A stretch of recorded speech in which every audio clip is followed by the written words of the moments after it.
안녕하세요. 예비 엄마가 될 준비를 하고 있는 30대 후반 여자입니다. 여러분들에게 가족은 어떤 존재인가요? 저는 가족만 떠올리면 괜히 애틋해지는 것 같습니다. 8살 때 어머니가 지병으로 세상을 떠나시고 아버지께서 홀로 힘들게 저희 남매를 키우셨죠. 넉넉한 형편은 아니었지만 늘 변함없는 사랑과 신뢰를 준 아버지처럼 좋은 부모가 되고 싶네요. 그런데 제가 좋은 부모는 어떤 모습일까 생각해 보다가 뜻밖의 사람한테서 해답을 찾았답니다. 바로 시댁의 사고뭉치, 시한폭탄이나 다름없던 시부였죠. 대체 사고만 치는 시한폭탄 같은 사람한테 뭘 배웠나 궁금하시지 않습니까? 시부라면 이를 갈던 저도 여기서 교훈을 얻게 될 줄은 몰랐습니다. 하지만 사람은 항상 최악의 상황만 피하면 평범하게 잘 산다고 하잖아요. 그만큼 시부로도 아빠로도 남편으로도 최악이었던 시부였죠. 이런 시부한테 뒤통수 제대로 맞을 뻔했던 사연, 지금부터 한번 풀어보겠습니다. 저는 워낙 성실하고 책임감 강한 아버지를 보고 자라서 그런지 세상의 모든 가장은 저희 아버지 같은 사람만 있는 줄 알았어요. 어머니가 지병을 앓던 중에도 아버지는 병원비를 책임지기 위해 백방으로 뛰어다녔죠. 그런데 정말 땡전 한 푼 없던 와중에도 아버지는 철칙이 있으셨어요. 바로 남한테 돈 빌리지 않는 게 아버지만의 신념이었어요. 어머니가 돌아가시기 직전에도 병원비로 허덕이셨죠. 그때 아버지 친구가 사정을 듣고 집까지 찾아와 안타까운 목소리로 아버지께 손을 내밀었던 기억이 납니다. 제발 이 돈 받아. 돈 급하잖아. 사람은 살리고 봐야 할 거 아니야. 마음만 받을게. 나 요즘 일도 많이 하고 있어. 일 몇 개만 더 잡으면 금방 버니까 걱정 말고 넣어둬. 아버지는 지금이나 그때나 주변 평판이 좋으셨죠. 그래서 그런지 아버지 사정이 어려워지면 주변에서 선뜻 도와주겠다는 사람들이 많았습니다. 이런 아버지의 정성에도 결국 어머니는 세상을 등지고 마셨어요. 배우자를 잃은 슬픔에도 벗어나기 전에 아버지는 저와 남동생을 책임지기 위해 일터로 향하셨죠. 딱 이맘때 집에 도착한 아버지 얼굴을 보면 얼굴에서 땀인지 눈물인지 모르게 흥건히 젖어 있었습니다. 어렸던 남동생은 아무것도 모르고 아버지를 보면서 장난치듯 말했어요. 아빠, 어디서 물놀이하고 왔어요? 나도 같이 하고 싶은데 왜 아빠 혼자 다녀왔어요? 우리 아들은 아빠가 더 재밌는 놀이 시켜줄게. 저보다 2살 어렸던 동생은 늘 아버지랑 같이 놀고 싶어 했습니다. 하루 종일 막노동으로 온몸이 고단하셨을 텐데도 아버지는 남동생의 칭얼거림에 못 이겨 같이 놀아주기까지 하셨어요. 그런데 저는 그런 힘든 표정의 아버지를 보면서 일찍 철이 들어버렸죠. 그래서 사춘기 때는 항상 남동생을 오냐오냐 봐주던 아버지를 대신해 화를 내기도 했습니다. 남동생이 중학교에 다니던 시절 축구화를 사달라면서 억지를 부렸던 적이 있어요. 그때 아버지는 구두방을 개업하시고 운영 중이셨는데 돈벌이가 좋은 편은 아니었죠. 그런데 그런 아버지한테 남동생은 메이커에서 나온 축구화를 사달라며 떼를 쓰는 겁니다. 그래서 저는 보다 못해 남동생한테 한 소리 하게 됐어요. 야, 넌 아빠 고생하시는 거 뻔히 알면서 그런 거 사달라고 조르고 싶어? 너 이제 중학생이잖아. 왜 이렇게 정신을 못 차려? 내 친구들은 다 있는데 나만 없다니까? 난 엄마도 없고 돈도 없고 대체 내가 갖고 있는 게 뭔데? 말 똑바로 못해? 네가 가진 게 왜 없어? 우리 위해 힘들게 일하는 아버지 생각은 해봤어? 너 이제 철없는 아이도 아니야. 당장 아버지한테 죄송하다고 해. 싫어. 내가 왜? 축구 하나도 못 사주는 아빠 만난 내가 더 불쌍해. 그리고 누나도 갖고 싶은 거 많으면서 왜 없는 척 하는데? 나 학교 안 가고 축구화 살 돈 벌러 나갈 거야. 그때 남동생의 말에 아버지는 처음으로 남동생의 뺨을 내리치셨죠. 그런데 아버지는 홧김에 나간 손에 놀라셨는지 당황한 표정으로 말했습니다. 영민아, 미안하다. 내가 널 치려고 그런 게 아니라 사과도 하지 마요. 구질구질해. 난 절대 아빠 같은 사람 안 될 거야. 결국 남동생은 아버지한테 맞았다는 충격에 집을 나가버렸어요. 그날 학교도 안 간 남동생 찾으려고 아버진 혼자서 온 동네를 뒤지고 다니셨죠. 저도 같이 찾고 싶었지만 아버진 저한테 신신당부하면서 말씀하셨습니다. 너는 학교 가. 영민이 아빠가 찾아볼게. 학교 빼먹지 말고 가야 이 아빠처럼 안 살지. 아빠가 뭐가 어때서 죄 짓는 것도 아니잖아. 영민이 말 그냥 흘려들어. 난 세상에서 아빠가 제일 든든하고 멋있어요. 네가 그렇게 생각해준다니 고맙다. 우리 딸 못난 아빠 때문에 일찍 철들어서 애어른이 다 됐네. 내가 똑똑해서 그런 거야. 그러니까 아빠 너무 마음 쓰지 마. 나는 늘 아빠 편이야. 남들 다 있는 거 나한테만 없어도 나는 아빠가 있잖아. 세상에 우리 아빠 같은 사람이 어디 있겠어. 아버지는 그때 남동생의 말에 상처받으셨는지 표정이 계속 안 좋으셨죠. 그래서 그런 아버지를 위로해드리고 싶었어요. 그 후 학교를 마치고 집에 와보니까 남동생이 거실에서 울고 있는 겁니다. 깜짝 놀라서 저는 남동생을 보면서 물었죠. 무슨 일 있어? 손에 그건 뭐야? 누나, 아빠가 축구화 사주고 지방으로 일하러 가셨어. 뭐? 어딜 가? 넌 어떻게 알았어? 집에 와보니까 아빠가 쪽지랑 축구화 두고 가셨어. 아빠 무사히 오시겠지? 내가 괜히 이런 거 사달라고 해서 멀리 가신 것 같아. 저는 남동생이 울면서 들고 있던 축구화를 건네받았어요. 그리고 안을 열어보자 남동생이 원하던 축구화와 삐뚤빼뚤한 글씨로 적혀있는 쪽지가 보였습니다. 쪽지에는 아버지 진심이 담긴 메모가 있었죠. 영민아, 못난 아빠 만나서 힘들지? 새 축구화야. 이거 신고 친구들이랑 신나게 뛰어놀 거라. 당분간 지방에 있는 현장에서 일하게 될 것 같구나. 한 달만 지내다가 올 테니까 누나 말 잘 듣고 있어.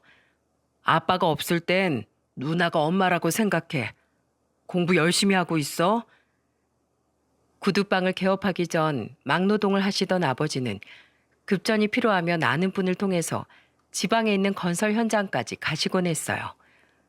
그렇게 한 달 정도 다녀오시면 세 식구 한 달 생활비에 보태 쓰셨고요. 혼자서 구두방을 운영하면서 중고등학생 자녀를 키우기엔 돈이 부족했던 아버지의 선택이었죠. 결국 아버지는 남동생이 원하던 축구화, 운동복까지 사주시고 지방으로 가셨어요. 그걸 본 남동생이 펑펑 오열했던 겁니다. 옆에 있던 저는 목 놓아 우는 남동생을 달래주면서 말했죠. 아빠가 우리 키우려고 어떻게까지 하시는지 알겠어? 단 한순간도 우리한테 소홀하신 적 없으시다는 것만 기억해. 누나 미안해. 내가 잘못했어. 아빠 오시면 직접 말해. 알겠지? 그리고 아빠 오시기 전에 우리도 보답해드리자. 그때 울기만 하던 남동생은 제 말에 고개를 끄덕였습니다. 가난한 아버지였지만 자식들이 원한다면 무슨 짓을 해서라도 해주고 싶어 하시는 분이셨죠. 그런 아버지를 잘 알기 때문에 저는 원하는 게 있어도 속으로 숨겼어요. 그렇게 한 달 뒤 집에 돌아온 아버지를 위해 저와 남동생은 정성껏 밥상을 준비해뒀습니다. 그때 아버지는 귀한 음식이라도 본 표정으로 말하셨죠. 아이고, 이걸 너희들이 차렸어?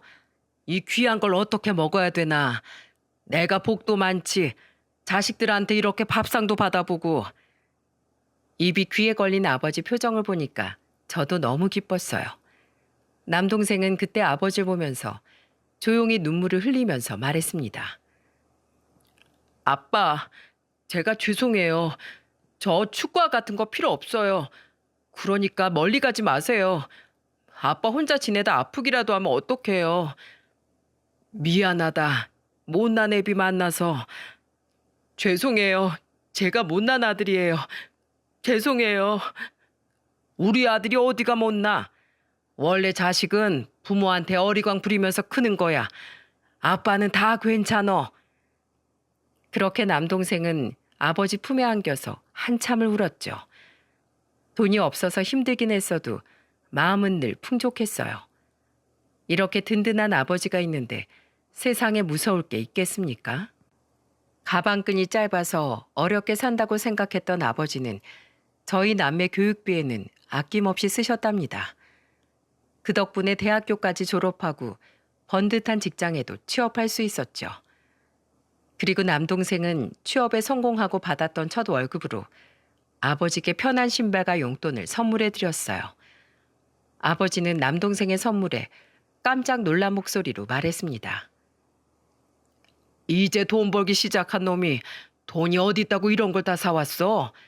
그냥 아껴뒀다가 너나 사서 쓰지. 난 집이랑 구두방만 왔다 갔다 해서 이런 거 신을 시간도 없어. 구두방 사장님 신발이 번듯해야 손님들이 오는 거예요. 그러니까 아까워하지 말고 출퇴근할 때 신으세요. 내가 이걸 받아도 되나 모르겠네. 아유, 이걸 아까워서 어떡했어? 아빠 덕분에 저 이렇게 잘 컸잖아요. 그러니까 아낌없이 신어주세요. 평생 아빠 신발은 제가 책임질게요. 그때 남동생이 준비한 선물을 보니까 지난 과거가 떠올랐죠. 힘든 시절 가족이 전부였던 때라 그런지 애틋함이 있었어요. 그래서 저는 지금의 남편과 결혼해야겠다는 생각이 들었던 것도 어른을 공경할 줄 아는 모습을 보고 결심했답니다. 연애 시절 갑자기 쏟아진 소나기 때문에 비를 피하려고 건물로 뛰어가고 있었죠. 겨우 비를 피해 건물로 들어왔는데 남편이 어딘가를 보더니 갑자기 다시 빗속으로 뛰어가기 시작했어요. 어딜 가나 봤더니 길거리에서 물건을 팔던 할아버지께서 비를 피해서 짐을 챙기고 있던 걸 본 겁니다. 남편은 망설임 없이 온몸에 비를 맞아가면서 할아버지를 도와드렸어요. 뒷정리까지 전부 도와드리고 남편은 제가 있는 곳으로 다시 뛰어왔죠. 저는 그런 남편을 보면서 감탄하는 목소리로 말했습니다. 비 맞기 싫다고 엄청 뛰더니 결국 다 젖었네. 어쩔 수 없지. 그래도 할아버지 물건은 많이 안 젖었어. 저거 다 팔아야 될 물건인데 망가지면 어떡해. 할아버지 너무 힘들어 보이길래 갔지. 비 맞는 거 제일 싫어하면서 아주 기특한 일 했네. 내가 도울 수 있는 건 도와드려야 나도 마음이 편하지. 내가 조금 불편해져서 해결될 일이면 당연히 내가 나서는 게 맞지. 본인이 조금 불편해져도 남을 위해서 기꺼이 나설 줄 아는 남편이 멋져 보였죠. 이런 사람이라면 정말 행복하게 살 수 있을 거라고 믿었어요. 그래서 저는 남편과 오로지 둘만의 힘으로 결혼까지 하고 가정을 꾸리게도 했습니다. 시댁이나 친정이나 넉넉한 형편이 아니었기 때문에 어른들께 손 벌리지 않고 둘이 모아둔 돈으로 시작했죠.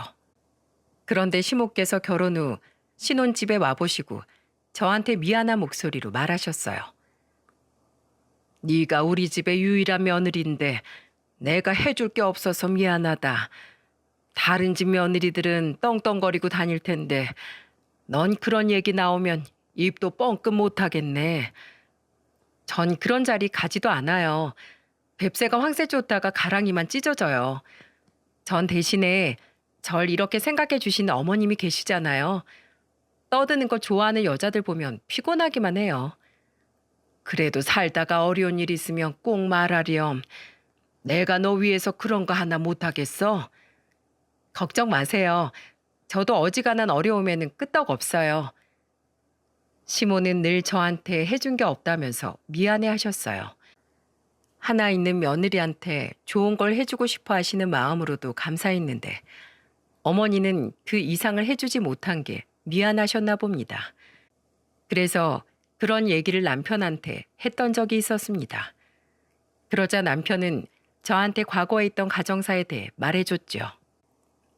원래 우리 집 이 정도로 어렵지 않았는데 아버지가 사고 치는 바람에 이렇게 된 거야. 아버님이? 무슨 일이 있었길래? 워낙 술을 좋아하셔서 술만 마시면 그렇게 사고를 치시는 거야. 원래 목욕탕 운영하셨는데 술만 마시니까 그게 잘 돌아갈 리가 있나. 결국 쫄딱 망했는데 그때부턴 일도 안 하셔. 근데 워낙 술 좋아하던 사람이 일까지 안 하니까 매일 사고만 치고 지금 나도 이렇게 진절머리가 나는데 엄마도 대단하시지. 결혼 전 시부가 술을 좋아해서 사고를 많이 친다는 건 알고 있었어요. 그런데 시댁 식구들이 살고 있던 아파트가 결혼 전 남편까지 네 식구가 살기에는 작다 싶었는데 알고 보니까 시부 때문이었던 겁니다. 주폭이었던 시부가 만취한 채로 옆 테이블과 시비가 붙어서 폭행으로 입건된 적도 있다고 했죠. 들어보니까 시부는 경찰서를 수도 없이 왔다 갔다 하던 사람이었어요. 그래서 시모가 합의금을 마련하다 조금 넓은 평수였던 집까지 팔고 작은 집으로 이사까지 한 겁니다. 그리고 그때 시모가 시부한테 협박하듯이 최후 통첩을 날렸다고 했죠. 이 집 명의는 내 앞으로 해둘 거야. 알겠어? 그동안 당신이 날려먹은 돈만 생각하면 이 집에 발도 들이게 하고 싶지도 않은데 애들 아빠니까 내가 진짜 마지막으로 참아주는 거야. 한 번만 더 집구석 뒤엎어버릴 사고만 쳐봐. 그땐 내가 얄짤없이 내쫓을 줄 알아. 그렇게 시부모님이 살고 있던 아파트는 시모 단독 명의로 했던 거예요. 시모가 일을 가면서 했던 말 때문인지 시부는 한동안 사고도 안 치고 몇 년째 조용하다고 했습니다. 그런데 큰 사고만 안 치면 뭐합니까? 지금 생각해보면 시부는 성격 자체가 조용히 살 성격이 아니었죠. 신혼 초에도 시댁에 가면 시부는 꼭 저 들으라는 식으로 통화하는 척하면서 목청을 높여서 말했어요. 뭐? 니네 집 며느리가 용돈을 올려줘? 좋겠네. 그래, 얼마나 올려줬어? 뭐? 100만 원을 매달 용돈으로 준단 말이야? 이야, 좋겠다. 나는 100만 원 바라지도 않고 50만 원만 있어도 좋겠어. 아주 소원이 없겠네. 전화 온 것도 아닌데 제가 오니까 주머니에서 전화기를 꺼내더니 통화하는 척 하는 겁니다. 시부가 통화 중이 아니라는 걸 제가 어떻게 알게 됐는지 아시나요? 저렇게 목청껏 통화하던 시부 전화기에 벨소리가 울린 거죠. 당황한 시부가 들고 있던 휴대폰을 떨어뜨렸고 그걸 본 시모가 시부를 보면서 혀를 차며 말했어요. 으이구 인간아, 초등학생도 아니고 뭐하는 짓이야? 당신은 며느리한테 해준 거 있어? 대체 얼마나 더 나이 먹어야 철이 들래? 건장한 아들 낳아 장가 보냈으면 됐지. 뭘 또 해줘? 며느리가 시부모를 공경할 줄 알아야 남편도 공경하고 사는 거야. 공경은 무슨 얼어 죽을 공경? 당신 가슴에 스스로 손을 얹고 생각해봐. 당신은 스스로 공경할 마음이 들어? 나는 당당해. 밥 잘 먹고 잘 자고 내 인생 즐기면서 긍정적으로 잘 살고 있잖아. 못 살아, 내가 못 살아. 당신은 벽에 똥칠할 때까지 살 것 같은데 난 내 명에도 못 살 것 같아. 속이 이렇게 터져서. 사람이 생각을 안 하고 사니까 저렇게 편하게 살지. 아휴, 당신 아주 며느리한테 100원이라도 받기만 해. 받은 돈의 100배 넘는 돈 며느리한테 주게 할 거야. 시모는 시부를 보면서 한숨을 푹 내쉬면서 일어났어요. 저도 그때 시부를 보면서 진짜 어이가 없었죠. 그런데 그날 이후 시부를 어디서 다시 받는 줄 아십니까? 바로 친정아버지가 운영하는 구두방이었어요. 저희 아버지는 술도 안 하시고 일하고 집 밖에 몰라서 시부와 접점이 전혀 없었어요. 너무 이상한 조합에 놀란 채 서 있었는데 시부는 저를 보고 반가운 목소리로 말했어요. 아이고, 우리 며느리 왔네. 자자, 이쪽으로 앉아. 아버님이 왜 여기 계세요? 섭섭하게 왜 그래? 사돈끼리 친하게 지내면 좋지. 그냥 심심해서 왔는데 얘기 쭉 해보니까 나랑 동갑이더라. 그래서 사돈 겸 친구 겸 해서 가장에 대한 고충도 나누고 뭐 그러기로 했어. 아무것도 안 하고 백수처럼 놀기만 하는 시부가 가장의 고충에 대해 말하니까 참 어이가 없었죠. 도저히 저희 아버지랑 접점이 없는데 둘이 무슨 대화를 할까 싶었어요. 그런데 괜히 뭔가 걱정스럽기 시작했습니다. 바로 얼마 전 시부가 남편한테 돈 얘기를 꺼낸 적이 있었죠. 또 어디서 술을 잔뜩 마시고 시부가 남편한테 전화해서 취한 목소리로 말했어요. 아들, 아빠 돈 좀 보내줘라. 여기 술값이 50만 원이야. 근데 이놈의 마누라가 돈도 안 주고 외상도 안 해준다는데 어떡하니? 또 술 드셨어요? 아빠, 진짜 그만 좀 드세요. 이번이 진짜 마지막이야, 어? 아빠 또 경찰서 가면 진짜 쫓겨나는 거 알잖아. 네가 눈 딱 감고 한 번만 도와줘. 시부는 늘 이렇게 남편한테 전화해서 말도 안 되는 부탁을 했습니다. 마음 약한 남편은 시모가 또 시부 일로 스트레스 받고 힘들어할까 봐 몰래 도와주고 있던 거죠. 그런데 말이 50만 원이지 저런 식으로 빌려간 돈이 벌써 300만 원이 훌쩍 넘었어요. 저나 남편이 돈을 잘 버는 것도 아니고 빠듯하게 사는 형편에 시부의 부탁은 부담스러웠습니다. 그래서 그날도 또 시부한테 돈을 보내려는 남편한테 저는 단호하게 말했죠. 여보, 이건 아닌 것 같아. 당신이 어머니 걱정해서 이러는 건 아는데 계속 이런 식으로 덮어주면 아버님 평생 이렇게 사실 거야. 그렇다고 우리가 벌이가 좋은 것도 아니잖아. 나중에 태어날 아기 생각해서라도 지금 우리도 돈을 모아야 한다고. 난 그냥 엄마가 너무 힘들어 하시니까 막아보려고 한 건데 미안해. 나는 이번이 정말 마지막이라고 말하면서 도와드려도 매번 이렇게 전화하시니까 나도 어떻게 해야 될지 너무 머리가 아파. 도와드리면 안 되는 거야. 부모님끼리 문제 두 분이 해결하게 둬야지. 어머님이 아버님 한 번 더 그러면 이혼이라고 했는데도 저렇게 하시는 거 보면 지금 당신 믿고 저렇게 사고만 치시는 거야. 돈이 없으면 안 쓰고 안 먹어야지. 그러니까 당신 절대 도와드리지 마. 저는 남편한테 단호하게 말했어요. 아무리 생각해도 남편이 저렇게 중간에서 도와준다고 해도 잠깐뿐이지 밑 빠진 독에 물 붓기 같다고 생각한 겁니다. 그래서 남편도 결국 제 말에 동의했고 그날 이후 시부한테 돈을 빌려주지 않았죠. 그런데 갑자기 남편이 돈을 잘 빌려주다가 안 주니까 시부는 단번에 제가 남편을 설득했다는 걸 눈치챈 겁니다. 그런데 장가 가서 살림 차린 아들한테 계속해서 손 벌리고 사는 시부도 이상한 거 아닙니까? 그래서 저는 시부가 아무리 저를 의심해도 당당했어요. 이런 일이 있다 보니까 갑자기 저희 아버지 구두방에 나타난 시부를 의심스럽게 볼 수밖에 없었죠. 그래서 그때 결국 좁은 구두방에 시부와 저 그리고 아버지까지 옹기종기 있게 된 겁니다. 손님이 와도 구두방에 꽉 찬 저희 셋을 보고 도로 나가기도 했어요. 그러자 시부가 저를 보면서 못마땅한 목소리로 말했죠. 새아가, 넌 볼 일도 없냐? 주말인데 집에서 남편 밥 좀 차려주지. 여기 떡하니 지키고 뭐 하는 거야? 남편 오늘 모임 있어서 나갔어요. 그리고 저 없어도 알아서 잘 챙겨 먹는 사람이라 괜찮아요. 하여튼 요즘 젊은 애들은 저런 게 문제야. 남편을 위해줘야 밖에서 어깨 펴고 사는 건데 저렇게 사니까 될 일도 안 되는 거야. 너 남편이 하는 일 참견하면서 맞고 그러지? 남편이 잘못된 행동을 하면 옆에서 바로 잡아줘야죠. 그게 부부잖아요. 그래서 어머님도 지금까지 아버님 술 먹지 못하게 단속하면서 사시잖아요. 저도 남편이랑 서로 바른 길로 이끌면서 살려고요. 내가 그럴 줄 알았어. 우리 아들이 그럴 애가 아닌데 이상하다 했어.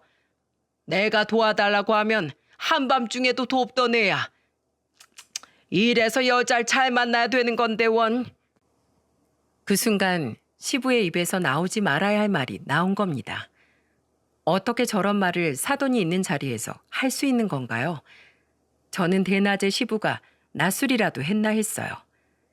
그러자 아버지는 하던 일을 멈추고 시부를 보면서 말했죠. 사돈, 듣자 하니까 참 너무하네요.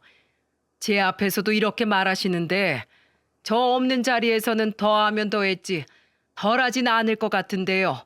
말 조심하세요. 제가 사돈 앞에서 사위 욕하면 듣기 좋으시겠어요? 아이고, 사돈, 그게 아니라 제가 말이 헛나왔어요. 우리 아들이 워낙 줏대가 없는 놈이라 며느리 의견이 듣고 싶어서 그랬어요. 자식들이 가정 꾸렸으면 알아서 살게 두세요.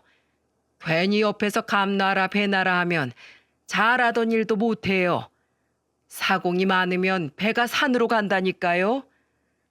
아이고, 제가 입이 방정이라 말실수를 했네요.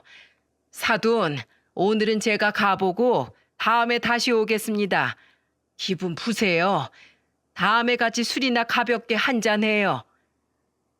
시부는 그 자리에서 주랭랑을 치듯 나갔어요. 아버지는 그런 시부가 나가자마자 혀를 찼습니다. 그때 저는 아버지를 보면서 심각한 목소리로 말했죠. 아빠, 만약에 우리 아버님이 돈 얘기하면 절대 동조하지 마. 그냥 먹고 죽을래도 돈 없다고 해. 알았지? 들어보니까 사돈 어디 투자하러 다니는 것 같은데 돈이 그렇게 없어? 너희한테도 선볼려? 아휴, 말도 마. 그놈의 술을 얼마나 마시는지 매일 술값 없다고 전화하길래 남편한테 절대 빌려주지 말라고 했어. 그래도 부모인데 쉽겠니? 너도 마음 너무 그렇게 쓰지 말어. 유흥활동 가져가는 건 안 될 일이지. 정말 생과 사에 필요한 돈이면 몰라도 이건 아니야. 시부가 아버지를 찾아온 이유가 있을 거라고 분명히 생각했어요. 그래서 저는 아버지한테 절대 시부랑 돈 거래하지 말라고 신신당부를 했습니다. 평생 힘들게 돈 벌 줄만 알고 쓰는 법을 모르던 아버지는 한 푼 두 푼 모으기만 하셨죠. 아무래도 시부가 그런 아버지 성향을 알고 다가오는 것 같았어요. 원래 돈에 미친 사람들이 돈 냄새를 잘 맡는다고 하지 않습니까? 그래서 저도 모르게 아버지한테 신신당부를 한 거죠. 그런데 며칠 후 아버지한테 깜짝 놀랄 전화가 왔습니다. 평소 술이라면 멀리하던 아버지가 술에 취해서 남편한테 전화하신 거예요. 저도 남편도 너무 당황스러워서 핸드폰을 스피커폰으로 해두고 듣게 됐죠. 그때 아버지는 술에 취한 목소리로 남편에게 말했습니다. 내가 자네 처음 봤을 때 인성이 참 바르다 싶었는데 아주 훌륭한 아버지를 보고 자라서 그랬구만. 네? 저희 아버지가요? 나도 자식들 혼자 건사하면서 힘든 거 많았는데 가장이라는 게 그래. 가족들 모르게 남 몰래 눈물도 많이 흘리고 힘든 일 편히 말도 못하고 다 그런 거야. 사돈 양반도 가장으로서 어깨가 많이 무거웠겠어. 이렇게 아들 건실하게 키우느라 참 대단하신 분이야.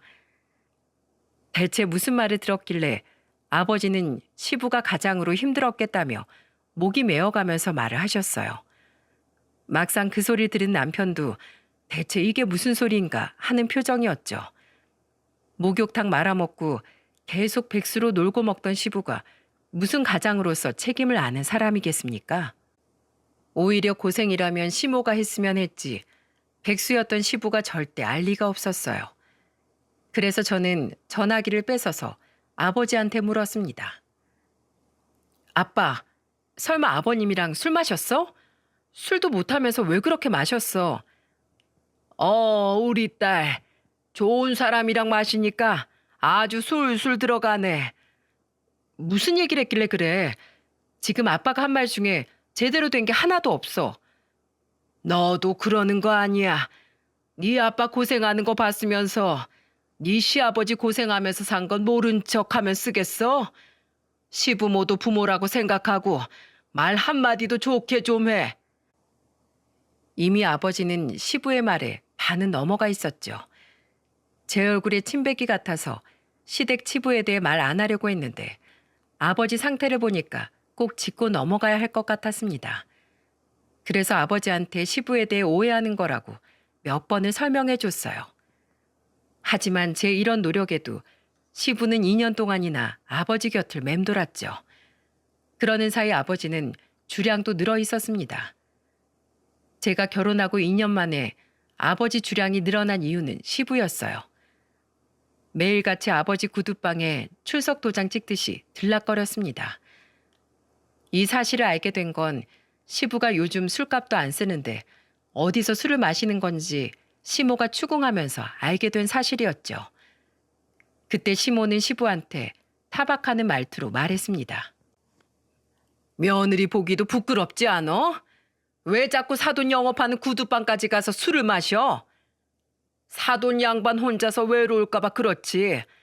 하나 있는 아들도 곧 장가 간다잖아. 당신이 언제 그런 걸 신경 썼어? 첫째 딸 시집 가고 아들까지 장가 보내고 혼자 있는 나는. 자식들 다 시집 장가 보낸 거 우리도 마찬가지야. 그러니까 우리가 잘 지내자는 거지. 사돈끼리 잘 지내면 좋지. 걱정 마. 나 요즘 사고도 안 치는데 왜 그래? 이 나이에 동갑인 친구 찾는 게 쉬운 줄 알아? 내가 잘할 테니까 걱정 마셔. 결혼 생활하면서 남편도 안 섞이는 속을 시부가 섞이고 다녔죠. 저는 아버지한테도 시부랑 거리를 두라고 여러 번 말했어요. 그런데 아버지도 간만에 말 편히 할 수 있는 친구가 생긴 게 좋으셨는지 시부와 부쩍 가까워져 있었습니다. 우연히 아버지의 SNS 프로필에 시부와 같이 낚시를 하러 가서 찍은 사진을 보고 깜짝 놀란 적도 있었죠. 그래서 그때는 시부와 아버지가 자식들 다 시집 장가 보내고 취미를 즐기는 줄만 알았어요. 남동생도 그 무렵 결혼을 하게 되면서 출가했을 때였습니다. 한편으로는 시부는 더 이상 사고도 안 칠 때였고 아버지도 즐거워 보이시니까 안심했던 거죠. 하지만 모든 사고는 방심할 때 터진다고 하지 않습니까? 제가 아버지가 취미를 즐기는 줄 알고 방심하던 사이에 문제가 생겼어요. 남동생이 출가한 뒤로 아버지께 안부 전화를 자주 했었는데 그날따라 아버지가 전화를 안 받으시는 겁니다. 그래서 걱정스러운 마음에 친정으로 갔죠. 그런데 그때 생전 처음 보는 아버지 모습을 목격하게 됐어요. 주방에 혼자 앉아 술을 마시고 있으신 겁니다. 너무 놀라서 아버지 앞에 앉으면서 걱정스러운 목소리로 말했죠. 아빠, 무슨 일 있어? 안주도 없이 혼자서 술을 마시고 있어. 내가 전화 몇 통을 했는데 전화도 안 받고. 진짜 무슨 일 있는 거야? 제가 걱정스러운 얼굴로 물어도 아버지는 말없이 술만 들이키셨어요. 세상을 다 잃은 표정을 하고 있는 걸 보면 분명히 무슨 일이 있는 게 분명했습니다. 그래서 아버지가 말할 때까지 계속 물었죠. 그러자 아버지는 안 되겠다 싶었는지 굳은 표정으로 말하셨어요. 소영아, 나 웬만하면 이런 말 너한테 꺼내기 싫어서 말 안 하려고 했는데 뭔데? 나한테 못할 말이 어딨어. 아빠, 무슨 일인데 그래요? 그게 사실은 네 시아버지가 2달 전에 나한테 3천만 원, 2천만 원씩 이렇게 2번 돈을 빌려갔다. 한 달만 쓰고 준다더니 아직까지 소식이 없네. 평생 모은 돈인데 불안해서 잠이 안 온다. 뭐? 아니 그 큰 돈을 왜 빌려줬어? 아버님이랑 돈 거래하면 안 된다고 했잖아요. 그게 하도 급하다고 하니까 난 너한테 피해 갈까 봐 내 선에서 도와주려고 했지. 금방 집이 넘어가게 생겼다는데 어떡해.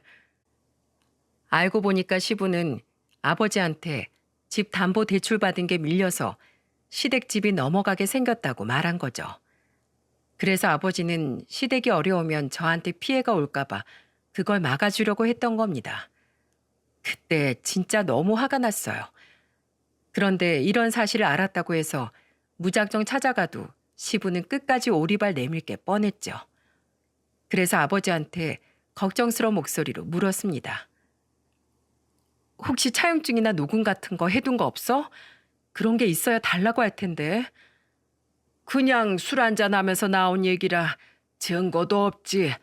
전화로 말한 게 아니라. 뭐? 분명히 우리 아버님 끝까지 잡아댈 사람인데 어떡해. 아, 맞다.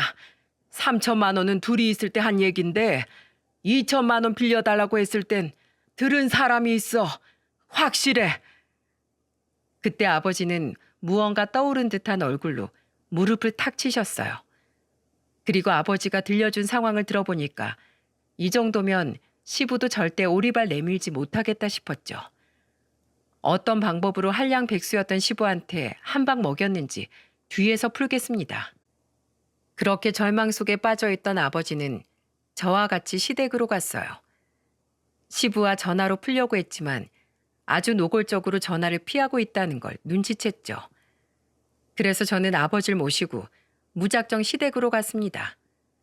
시댁에는 시부모님 두 분이서 식사를 하고 있었어요. 시부는 저희 부녀를 보고 사색이 된 표정을 지었고 시모는 놀란 목소리로 저를 보며 물었죠. 며느라, 아니 이 시간에 여긴 웬일이야? 사돈도 오셨네요. 일단 안으로 들어오세요. 그때 시모가 저희를 보고 안으로 들어오라고 하자 시부가 자리에서 벌떡 일어나더니 당황한 목소리로 말했습니다. 에헤이, 저녁 시간인데 뭘 안으로 들어와? 내가 사돈이랑 나가서 밥 좀 먹고 올게. 도둑이 제발 저린다고 시부는 아버지와 저를 보고 찔렸는지 밖으로 나가려고 했어요. 그래서 저는 그런 시부를 말리면서 단호하게 말했죠. 아니요. 여기서 어머니까지 있는 곳에서 제가 꼭 할 말이 있거든요. 그러니까 이쪽으로 좀 앉아주세요. 무슨 얘기인지 몰라도 나랑 얘기해. 저는 어머님이 있는 곳에서 같이 해야겠으니까 이쪽으로 앉으세요. 시모는 이상한 낌새를 눈치채고 저와 아버지를 거실로 안내했죠. 그리고 저는 넷이 다 앉아있는 곳에서 아버지 통장 거래 내역을 내밀면서 말했어요. 아버님, 여기 보이시죠? 저희 아빠 통장에서 3천, 2천, 총 2번에 걸쳐서 아버님 통장에 입금된 내역이에요. 정확히 한 달만 쓰고 준다 하시고 지금 2달째 강간무소식이라고 들었어요. 대체 왜 돈을 안 갚으시는 거예요? 내가 언제? 증거 있어? 아주 생사람을 잡네. 내가 돈 생기면 준다고 했지. 언제 한 달 만에 준다고 했어. 참나. 생사람을 잡아도 유분수지. 5천이 없어서 돈 빌린 사람한테 5천이 어디서 뚝딱 나와. 적반하장도 이렇게 막무가내로 부리는 사람 보셨습니까? 시모는 제 말에 기가 막힌 표정을 짓고 있었어요. 사람이 어이가 없으면 말문이 막힌다는데 시모는 기가 차서 말문이 막힌 표정이었죠. 그래서 저는 시부를 비웃으며 말했습니다. 아, 증거요? 안 그래도 아버님이 한 달 안에 갚겠다는 말 들은 사람이 있어요. 뭐? 그걸 누가 들어? 구두방에 둘밖에 없었는데 누가 듣냐고? 모르셨어요? 원래 낱말은 새가 듣고 반말은 쥐가 듣는다고 하잖아요. 아버님 2천만 원 받아가실 때 아버지가 마침 통화 중에 오셨다면서요. 그래서 남 얘기 엿듣는 거 좋아하는 친구분도 듣고 아빠 핸드폰 통화 녹음도 다 남아있더라고요. 제 말에 시부는 얼굴이 하얗게 질려버렸어요. 아버지가 사용 중인 휴대폰은 자동 통화 녹음 기능이 있었죠. 그때 시부가 2천만 원을 또 빌리러 왔을 때 통화 중이던 아버지 휴대폰에 시부 목소리가 남아있던 겁니다. 아버지가 휴대폰을 시부와 마주 앉아있던 책상에 잠시 올려둔 덕분에 선명한 시부의 목소리가 들렸어요. 게다가 당시 통화 중인 상대가 아버지 친구 중에 남 얘기 엿듣는 거 좋아하던 사람이라 전화도 안 끊고 있던 거죠. 그래서 저는 통화 녹음을 틀면서 당당하게 말했습니다. 기억 못 하시는 것 같아서 제가 아버님 목소리 다시 들려드릴게요. 아버지 친구가 남 얘기 듣는 거 좋아하시는 분이라 전화를 끊으라고 해도 안 끊고 있으셨대요. 한번 들어보실래요? 시부는 재생하려는 저를 막으려 했지만 시모가 시부 등을 치면서 가만히 있으라고 소리치는 바람에 시부는 꼼짝도 못했어요. 그렇게 재생된 음성은 이런 상황이 담겨 있었죠. 아이고, 사돈. 지금 우리 사돈 왔으니까 잠깐 있어봐. 아니다, 그냥 다음에 전화 걸어. 사돈이 무슨 구두방에도 와? 사돈, 아이고, 내가 너무 급해서 또 여길 왔어. 지난번에 3천 해줘서 면목 없는 건 아는데 딱 2천만 더 빌려줄 수 있어? 뭐요? 사돈이 돈 빌려가는 거요? 아이고, 가족끼리 돈 거래하는 거 아닌데. 내가 너무 급해서 그래. 이러다 진짜 집 넘어가면 어떻게 살겠어? 내가 아들 집에 가서 얹혀 사는 방법밖에 더 있겠어? 딸은 출가 외인이잖아. 딸네 집을 갈 수도 없고. 안 그런가? 그럼 이건 언제 줄 수 있어? 나도 돈 5천이 전부라 빌려주면 아무것도 없어. 내가 딱 한 달만 쓰고 바로 줄게. 나 못 믿어? 우리 가족이잖아. 모든 녹음 내용이 공개되자마자 시모는 시부의 등을 내리치면서 소리쳤어요. 야, 인간아. 나 도저히 너 같으면 내가 못 살아. 어째 잠잠하다고 했다. 내가 한 번만 더 돈 빌리고 다니면 이혼한다고 했어, 안 했어? 그래도 난 반성하고 살고 있다고 믿었는데 또 이런 식으로 사고를 쳐? 내가 우리 며느리 보기 창피해서 못 살겠어. 대체 논팽이 백수가 5천을 어디다 쓴 거야? 당장 바른 대로 말 안 해? 그게 사기만 하면 값이 2배가 되는 땅이 있다고 해서 땅 사느라 그랬어. 뭐? 무슨 땅을 사? 당신이 뭘 안다고 땅을 사? 자기 손으로 아파트 계약도 해본 적 없던 사람이. 자, 이것 봐. 이 땅이야. 여기 주소 보면 될 거 아니야. 시부는 황급히 땅 문서를 꺼내서 시모한테 내밀었어요. 그러자 시모는 한두 번 당한 게 아닌지 그 주소를 부동산 하는 친구에게 보냈죠. 그런데 시부는 정말 확실한 땅이라면서 진짜 물어보라고 당당하게 말했습니다. 물어봐. 그 땅 지금 2배 올랐어. 내가 사돈한테 이자까지 쳐서 돈 갚으려고 했다니까. 의심스러운 얼굴로 시부를 보는데 시모는 옆에서 부동산을 하는 친구와 통화를 마치고 시부를 보면서 한숨을 내쉬었죠. 그러자 시부는 시모를 보면서 기대에 찬 목소리로 말했어요. 거봐, 올랐다고 하지? 내가 이자 쳐서 갚으려고 했다니까. 왜 사람 말을 들어보지도 않고 때려? 이 인간아, 그 땅 개발 제한구역으로 지정된 땅이라잖아. 정신 나갔어? 생태계 보전이 어쩌고 해서 절대 안 풀릴 거란다. 이제 어쩔 거야? 돈 어쩔 거야? 그럴 리가 없는데. 확실하다고 했는데. 알고 보니까 시부가 산 땅은 개발 제한구역으로 지정될 땅이었던 거죠. 시부한테 그 땅을 사라고 부추긴 사람은 이 사실을 알고도 일단 팔고 본 겁니다. 아무것도 모르는 시부는 정말로 2배가 될 줄 알고 무작정 돈을 끌어다가 샀던 거예요. 그런데 5천으로 어떻게 땅을 샀나 싶으십니까? 저도 그게 궁금했던 찰나에 형님이 시댁으로 화가 잔뜩 난 얼굴로 들어왔습니다. 그 뒤로는 고개를 푹 숙인 시매부가 들어왔죠.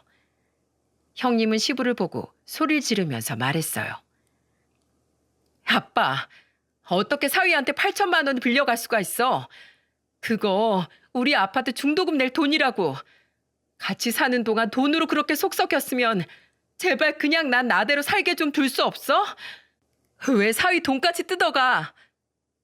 그 말을 들은 시모는 화가 잔뜩 나서 옆에 있던 소파 베개를 들고 시부를 사정없이 내려쳤습니다. 그리고 악을 쓰면서 시부한테 말했죠. 나가! 며느리의 사위에 제정신이야? 나가! 그냥 나가! 개발 제한구역 가서 먹고 자던지 마음대로 해. 당장 안 나가? 결국 시부는 시모의 매질에 버티다 못해 집을 뛰쳐나갔어요. 알고 보니까 시 매부한테까지 급하다면서 돈을 빌렸던 겁니다. 시 매부는 장인어른이 급하다고 하면서 한 달 뒤에 준다고 약속했기 때문에 철석같이 믿고 빌려준 거죠. 그런데 시 매부도 중도금 날짜는 다가오고 시부는 돈을 안 주니까 결국 형님한테 다 털어놓게 된 겁니다. 정말 기가 막히지 않습니까? 온 집안을 쑥대밭으로 만든 시부는 결국 시모와 이혼을 하게 됐어요. 그리고 그때 시모의 지혜가 발휘됐죠. 이혼하면서 재산 분할을 한 시부 몫을 사위와 저희 아버지한테 주신 겁니다. 그리고 시모는 저희 아버지를 직접 찾아뵙고 정중히 사과드렸습니다. 사돈, 죄송합니다. 다 제 불찰이에요. 늦었지만 빌려간 돈 돌려드릴게요. 이혼하고 서류 정리하면서 재산 분할했는데 그때 나온 전 남편 몫이니까 염려 마세요. 괜히 이렇게 일을 벌려 저도 참 면목이 없네요. 아유, 아닙니다. 사기친 놈이 잘못이지 당한 사람이 무슨 잘못이에요. 제가 정말 죄송했습니다. 끝까지 돈 없다고 막무가내로 나오길래 제가 이렇게 드리게 됐어요. 시부는 끝까지 돈 없다고 버티고 있었고 그때 시모가 재산 분할로 시부 앞으로 갈 돈을 사위와 저희 아버지에게 준 거죠. 그러자 시부는 시모한테 노발대발하면서 말했다고 하더군요. 이혼했으면 끝이지. 왜 내 몫을 당신 마음대로 막 나눠줘? 양심이 있으면 생각이라는 걸 좀 하고 살아. 지금 당신 목 챙길 때야? 당신 목 찾고 싶으면 그 개발 제한 지역 지정된 땅 가서 파봐라. 500원이라도 나올지 누가 알아? 이 한심한 인간아. 내가 너랑 산 세월이 아깝다. 다신 연락하지 마. 그렇게 시부는 시댁에서 완전히 쫓겨난 거죠. 그 후 시부는 몇 푼 없는 돈으로 고시원에서 초라하게 살게 됐어요. 그런데 시부는 그 작은 고시원도 혼자서 감당 못하는 사람이었답니다. 세상에 고시원 월세 낼 돈 없다고 남편한테 전화해서 한참을 울면서 말했죠. 아들아, 내가 그래도 친아빠인데 네 엄마랑은 갈라섰어도 천륜을 어떻게 끊어? 안 그러니? 나 내일까지 고시원비 못 내면 나가야 되는데 좀 도와줘. 또 돈이에요? 무슨 아빠가 자식한테 할 말이 돈밖에 없어요. 저도 이제 더는 안 도와줄 거예요. 그러니까 제발 혼자 좀 사세요. 자식들도 독립해서 사는데 아빠는 왜 평생 그렇게 사세요? 다신 저한테 전화하지 마세요. 남편은 그동안 입만 열면 돈 타령하던 시부한테 질려서 다시는 전화하지 말라는 말까지 했죠. 결국 그렇게 시부는 온 가족한테 손절을 당했어요. 그리고 시부한테는 이러지도 저러지도 못할 상황이 된 겁니다. 그런데 따지고 보면 다 자초한 일이죠. 지금은 시모도 혼자 적당히 살만한 집으로 이사한 뒤 잘 살고 계십니다. 오히려 혼자 있는 게 편하다면서 문화센터도 나가시고 행복해 보이세요. 그리고 저는 얼마 전 결혼 3년 차에 새 생명이라는 기쁨을 맞이했죠. 누구보다도 친정아버지가 가장 기뻐하신답니다. 양가 복잡하게 얽혔던 사건을 넘고 나니까 시모와 친정아버지도 서로 돈독한 사이가 되셨어요. 그래서 다음 달에는 양가 부모님과 가족 여행도 떠날 준비를 하고 있는 중이죠. 저는 이런 게 가족인 것 같습니다. 그런 말도 있잖아요. 은혜는 은혜로 갚고 욕은 욕으로 갚는다는 말이 있는 것처럼 시부가 가족들 믿음을 배신했으니까 가족들도 똑같이 되갚는 거 아니겠습니까? 가족이라고 감싸는 것도 한계가 있다고 생각이 듭니다. 그러니 여러분들도 가족이나 가까운 사이일수록 더 감사하는 마음으로 잘 지내보세요. 그래야 험난한 인생에 진정한 동반자가 생긴답니다. 제 사연은 여기까지예요. 끝까지 들어주셔서 정말 감사드립니다.